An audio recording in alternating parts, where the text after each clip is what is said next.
Sri Sivasakthi TV நேயர்களுக்கு அன்பான வணக்கங்கள். உங்கள் பாரம்பரிய அருள்வாக்கு ஜோதிடர் பாலசுப்ரமணியன் அடியனின் அன்பு வணக்கங்கள். என்றும் குருவழியில் குருவை நேசிப்போம், குருவை போற்றுவோம். அன்பார்ந்த குரு வாரிசு அன்பர்களே, இப்ப நம்ம எதை பத்தி பார்க்க போறோம் அப்படின்னா, மாத பலன். இந்த குரோதி வருடம் பிறந்து இந்த தொடர்ச்சியா பாத்தீங்க அப்படின்னா நம்ம மாத பலன் பார்த்துக்கிட்டு வந்துட்டு இருக்கோம். இந்த மாத பலன்ல இப்ப நம்ம பார்க்க போறது வைகாசி மாத பலன்.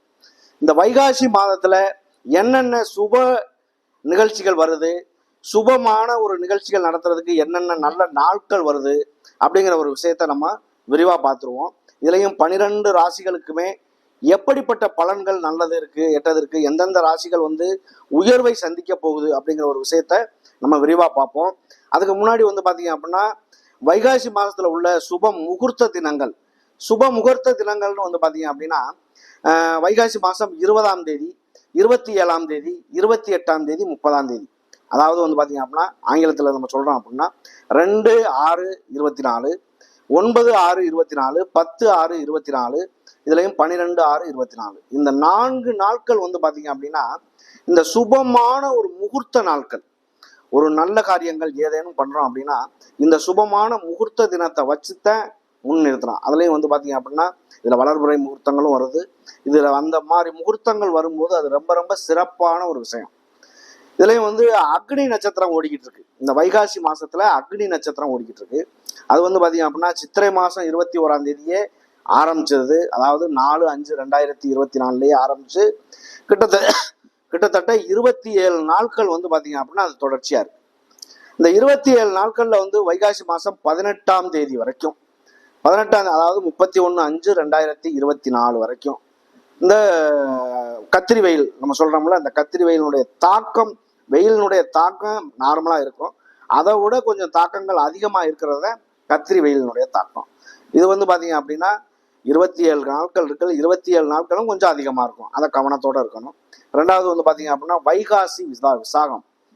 இந்த வைகாசி மாசத்துல ஒவ்வொரு மாசத்துலயுமே பாத்தீங்க அப்படின்னா, இப்ப சித்ரா பௌர்ணமி, வைகாசி விசாகம், ஆவணி அவட்டம், இந்த மாதிரிலாம் வருது அப்படின்னா எல்லாமே பாருங்க பௌர்ணமி நாளை முன்னிட்டு தான் அதுவே எல்லாமே வரும்.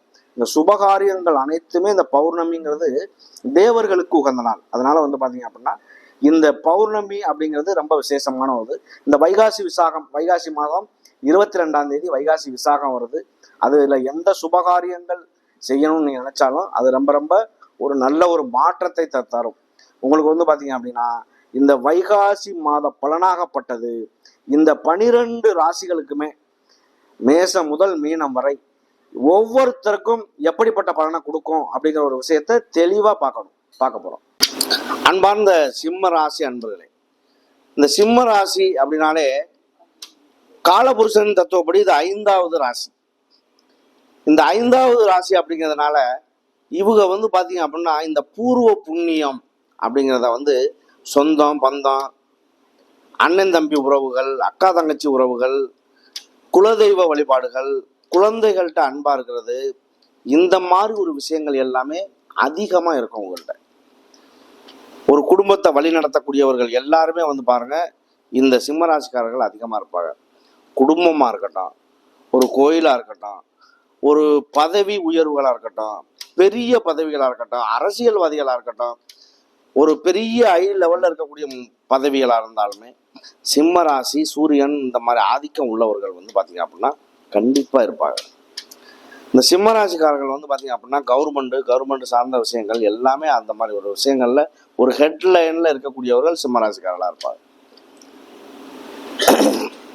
உங்களுக்கு பாத்தீங்க அப்படின்னா இந்த சிம்ம ராசி அப்படிங்கிறதுனாலயே இந்த நிலை உங்களுக்கு வைகாசி மாதம் உங்களுக்கு எப்படிப்பட்ட ஒரு நிலை இருக்கும் அப்படிங்கிறத நம்ம விரிவா பார்ப்போம். உங்களுடைய சிம்ம ராசிக்கு பாத்தீங்க அப்படின்னா இந்த குருவினுடைய பார்வை இவ்வளவு நாள் இருந்துச்சு. உங்களுடைய ராசிக்காக 5க்கும் 8க்கும் உள்ள அதிபதி தான் குரு பகவான். அவர் பாக்கியஸ்தானமான 9ஆம் இடத்துல இருந்து உங்களுடைய ராசி எல்லாம் பார்த்தாரு. இப்ப 9ஆம் இடத்துல 10ஆம் இடமான தொழில் ஸ்தானத்துக்கு பயிற்சி ஆயிட்டார். இந்த 9ஆம் இடத்திலேயே இருந்திருந்தாலும் உங்களுக்கு சனியினுடைய தாக்கம் கண்டக சனி ஓடிக்கிட்டு இருக்கு. ரியல் எஸ்டேட் பண்றவங்க, பண வரவு செலவுகள் குடுக்கல் வாங்கல் பண்றவங்க, பைனான்ஸ் தொழில் பண்றவங்க, ரியல் எஸ்டேட் எல்லாமே வந்து பாருங்க, ஒரு முடக்கம் முடங்கித்தான் நீங்க எந்திரிச்சிருக்கிறதுக்கான வாய்ப்பு உண்டாகும். ஒரு பெரும் பணங்கள் முடங்கியிருக்கும். அவரவருடைய தகுதிக்கு தகுந்தார் போல். சின்ன லெவல்ல உள்ளவராக இருந்தால் அதுக்கு தகுந்த மாதிரி, பெரிய லெவல்ல இருக்கவராக இருந்தால் அதுக்கு தகுந்த மாதிரி. அப்ப எந்த வகையிலையாவது ஒரு இதுல ஒரு பாதிப்புகள் இருந்தே தீரும். கண்ட சனி தண்டம் பண்ணணுங்கிறது கணக்கு. தண்டம் பண்ணிச்சா பண்ணலையாங்கிறது அவரவருடைய விதி ஜாதகத்தினுடைய அமைவை பொறுத்து. அவரவருடைய விதி ஜாதகத்துல கிரகங்களுடைய அமைப்பு நல்லா இருக்கா, முதல்ல அதை பாருங்க. அடுத்து கோச்சாரத்தினுடைய நிலையில கிரகங்களுடைய தசாபுத்தி காலங்கள் உங்களுக்கு நல்லா இருக்கா, அதை பாருங்க. அடுத்து வந்து இந்த கிரகங்களுடைய அமைப்பு உங்களுக்கு சாதகமா இருக்கா அப்படிங்கிறத பார்க்கணும். அப்ப இந்த மாதிரிலாம் சாதகமான சூழ்நிலைகள் அமையுது அப்படின்னா எந்த வகையிலையும் கெடுதல்கள் ஏற்படாது. உங்களை பொறுத்தளவுக்கு நல்ல மாற்றங்கள் தான் உண்டாகும், பயப்பட வேண்டிய அவசியமே இல்லை. உங்களுக்கு 2ஆம் இடமான கன்னிராசியை வந்து பாத்தீங்க அப்படின்னா 10ஆம் இடமான தொழில் ஸ்தானத்துல இருந்து உங்களுடைய 2ஆம் இடத்தை குரு பகவான் பார்க்கிறார். 2ஆம் இடத்தை பார்க்கும் பொழுது தனம், வாக்கு, குடும்பம், வருமானம், படிப்பு, அவரவருடைய வயதுக்கு தகுந்தாற்போல் மாற்றங்கள் இதுல உண்டாக வாய்ப்பு உண்டு. கண்ட சனிவே ஓடினாலும் உங்களுடைய 2ஆம் இடத்தை குரு பகவான் பார்க்கறதுனால கொஞ்சம் ஒரு மாற்றங்கள் நல்லதா உண்டாகும் வாய்ப்பு. இதுலயும் வந்து பாத்தீங்க அப்படின்னா இந்த சிம்ம ராசிக்காக வந்து பாத்தீங்க அப்படின்னா சூரியன் தான் ராசிநாதன். இந்த சூரியனாகப்பட்டவர் வந்து சூரியனை மையமாக வச்சு தான் எல்லா கோள்களுமே இயங்குது. அது ரொம்ப பெரிய விஷயம். அப்ப இந்த வைகாசி மாதமாகப்பட்டது, அதாவது 14/5/2024 பிறக்குது. இந்த நிலை வந்து பாத்தீங்க அப்படின்னா ஒரு மாசத்துக்கு. அப்ப இந்த ஒரு மாசத்துக்குமே வந்து உங்களுக்காக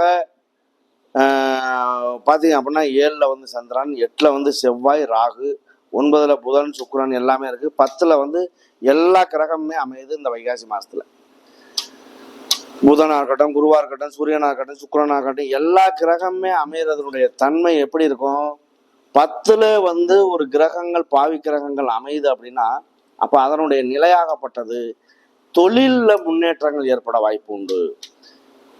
சூரியன் அங்கே வேலை செய்வாரு, குரு அங்கே வேலை செய்வாரு, சுக்கிரன் வேலை செய்வாரு, புதன் வேலை செய்வாரு. அப்ப இது சம்பந்தமா தொழில்கள் பண்றீங்க அப்படின்னா எந்த வகையிலாவது குறைபாடுகள் வருமா? வராது இல்ல. எந்த ஒரு குறைபாடுமே இருக்காது. இதுல நல்ல மாற்றங்கள் தான் உண்டாகும். இதுல எந்த விதமான தடை தாமதங்களுக்கு வேலையே இல்லை. அப்ப இதை பொறுத்தளவுக்கு இந்த சிம்மராசி நேர்கள் வந்து பாத்தீங்க அப்படின்னா மகம், பூரம், உத்திரம் 3 நட்சத்திரங்கள். மக நட்சத்திரம் என்பது வந்து பாத்தீங்க அப்படின்னா கேதுவுடைய நட்சத்திரம். கேது பகவான் உங்களுக்காக வந்து பாத்தீங்க அப்படின்னா ராகுடைய கேது அப்படின்னாலே வந்து பாத்தீங்க அப்படின்னா மகம் அப்படிங்கிறது கேதுவுடைய நட்சத்திரம். விநாயகர் வழிபாடு கண்டிப்பா நீங்க செய்யுங்க. முருகப்பெருமானுடைய வழிபாடுமே வந்து இந்த வைகாசியில விசாக நட்சத்திரத்துல நல்ல ஒரு மாற்றத்தை தர்றதுக்கான வாய்ப்பு உண்டு. நீங்க முருகப்பெருமானை வணங்குறது கண்டிப்பாக அந்த ஒரு வாய்ப்பை மிஸ் பண்ணிடாதீங்க.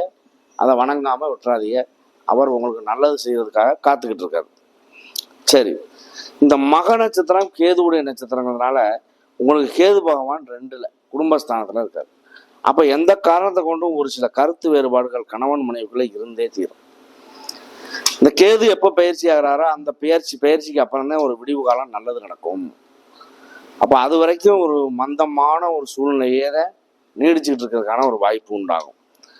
சரி, இதுல வந்து 10ல் இந்த கிரகங்களுடைய அமைப்பு எல்லாமே இருக்கிறதுனால அவங்களுடைய ஆதிக்கம் அப்படியே இருக்கும். எந்த விதமான குறைபாடுகள் வராது. ஒரு சின்ன பிள்ளைகளாக இருக்கட்டும், பெரிய பிள்ளைகளாக இருக்கட்டும், காலேஜில் போகிற பிள்ளைகளாக இருக்கட்டும், எல்லாத்துக்குமே அரியர் அப்படிங்கிறது வந்து சாதாரண விஷயம். அந்த மாதிரி ஒரு சூழ்நிலைகளில் இருந்தாலும் நல்ல மாற்றங்கள் வருவதற்கான வாய்ப்புகள் உண்டு. இதில் வந்து மகம், பூரம், உத்திரம் மக நட்சத்திரம் என்பது கேதுவுடைய நட்சத்திரம். கேது அப்படிங்கிறது விநாயகர் வழிபாடு அதிகம் பண்ணணும். இந்த விநாயகர் வழிபாடு உங்களுடைய வாழ்க்கையில ஒரு நல்ல மாற்றத்தை தருவதற்கான ஒரு வாய்ப்புகள் உண்டாகும். அடுத்து வந்து பாத்தீங்க அப்படின்னா பூர நட்சத்திரம் என்பது சுக்கிரனுடைய நட்சத்திரம். சுக்கிரன் அப்படின்னாலே ஒரு சுகபோகமான ஒரு வாழ்க்கைக்கு சொந்தக்காரர் அப்படின்னு நம்ம சொல்றோம். சுக்கிரனாகப்பட்டவர் ஒரு சுகமோகமான ஒரு வாழ்க்கை, காரு, ஆடம்பரமான ஒரு வாழ்க்கை, ஆடம்பரமான வண்டி வாகனங்கள் எல்லாமே வாங்குறாரு அப்படின்னா ஒரு சுகமோகமான ஒரு வாழ்க்கை. நிப்பாட்டுறதுக்கு வண்டியே இடம் இல்லாட்டியும் வந்து பார்த்தீங்க அப்படின்னா வண்டி வாகனங்கள் வாங்கிடுவார். சுக்கிரனுடைய நிலையாகப்பட்டது அது. அப்போ சந்திரனுடைய நிலையாகப்பட்டது அது. இப்போ இந்த மாதிரிலாம் வந்து அவங்களுடைய அமைவுகள் அமையுது அப்படின்னா வாழ்க்கையில் எந்த விதமான குறைபாடுகள் வராது. அடுத்து வந்து பார்த்தீங்க அப்படின்னா உத்திர நட்சத்திரம். உத்திர நட்சத்திரம் என்பது வந்து பார்த்தீங்க அப்படின்னா சூரியனுடைய நட்சத்திரம். சூரிய பகவான் வந்து பார்த்தீங்க அப்படின்னா அவங்களுக்காக 6ஆம் வீட்டு அதிபதி, 12ஆம் வீட்டு அதிபதி சூரிய பகவான். இதுலேயும் வந்து பார்த்தீங்க அப்படின்னா சந்திரன் அப்படிங்கிறது மனோகாரகன், மனோ தத்துவகாரகன். இதுலேயும் வந்து இந்த சிம்ம ராசியை பொறுத்தளவுக்கு வந்து 2ஆம் இடத்தை பார்க்கறதுங்கிறது வந்து குரு பகவான் பார்க்கறது கண்டிப்பாக வருமானத்தை உண்டு பண்ணுவார். அது இல்லாமல் உங்களுடைய 4ஆம் இடத்தை பார்க்குறாரு. இந்த 4ஆம் இடம் என்பது வந்து பார்த்தீங்க அப்படின்னா வீடு, மனை, வண்டி, வாகனம், தாய் மூலியமாக கிடைக்கக்கூடிய சொத்துக்கள், வீடு, பழைய வீடை புனரமைக்கிறது, புதுசாக வீடு கட்டுறது, புது வண்டி வாங்குறது, இப்படியெல்லாம் ஒரு ஆடம்பரம் கண்டிப்பாக நடக்கும். இந்த மாதிரி ஒரு விஷயங்கள் நீங்கள் நினைக்கக்கூடிய ஒரு விஷயங்கள் நல்லதாக மாறுறதுக்கான வாய்ப்புகளும் உண்டாகும். அடுத்து வந்து 6ஆம் இடம். உங்களுடைய 6ஆம் இடத்தை பார்க்குறது லோன் வாங்கி, கடன் வாங்கி ஒரு தொழில் பண்ணாலும் சரி, வண்டி வாகனங்கள் வாங்கினாலும் சரி, வீடு கட்டினாலும் சரி, எல்லாமே ஒரு மாற்றத்தை தர்றதுக்கான வாய்ப்புகள் உண்டாகும். கண்டிப்பாக இந்த சிம்மராசியை பொறுத்தவரை இந்த 3 நட்சத்திரங்களில் எதுவாகவே இருந்தாலும், அதாவது மகம், பூரம், உத்திரம் 3 நட்சத்திரங்கள். இந்த உத்திர நட்சத்திரங்கிறது வந்து பார்த்தீங்க அப்படின்னா நான் அதை பற்றி இன்னும் சொல்லலை. உத்திர நட்சத்திரங்கிறது சூரியனுடைய நட்சத்திரம். சூரிய பகவானுடைய சுய நட்சத்திரங்கிறதுனால கொஞ்சம் அவங்கள்ட்ட வந்து பார்த்தீங்க அப்படின்னா அந்த மனப்பக்குவங்கள் எல்லாமே ரொம்ப ரேரான ஒரு விஷயமா இருக்கும். அவங்க பேசுறது அப்படிங்கிறது மெதுவாக பேசுவாங்க, சுருக்கமாக பேசுவாங்க. அப்போ இவங்களை பொறுத்தளவுக்கு ஒரு உத்திர நட்சத்திரக்காரர்கள் ஒரு ஹெட்லைனு, ஹெட் ஆஃபீஸு, கவர்மெண்ட் சார்ந்த விஷயங்கள், கவர்மெண்ட்ல அதிகாரிகள், வழிநடத்தக்கூடியவர்கள் எல்லாமே வந்து பாருங்க சூரியனுடைய நட்சத்திரக்காரர்கள் இருப்பாங்க. அப்போ அவங்கள பொறுத்தளவுக்குமே இந்த வைகாசி மாத பலனானது நல்ல ஒரு மாற்றத்தை தருவதற்கான வாய்ப்புகள் உண்டு. 12 ராசிக்குமே நம்ம சொல்லக்கூடிய பலனாகப்பட்டது வந்து பார்த்தீங்க அப்படின்னா பொது பலன் மட்டும்தான். இது நல்லா இருக்கும், இது நல்லா இருக்காது அப்படின்னு நம்ம சொல்றோம் அப்படின்னா அது வந்து நம்ம சொல்றது பொதுவான பலன் மட்டும்தான். எந்த வகையிலையும் அதில் குறைபாடுகள் வரவே வராது. வைகாசி மாத பலனும் நல்ல முறையில் காத்துக்கிட்டு இருக்கு. பயன்படுத்துங்க. நன்றி, வணக்கம்.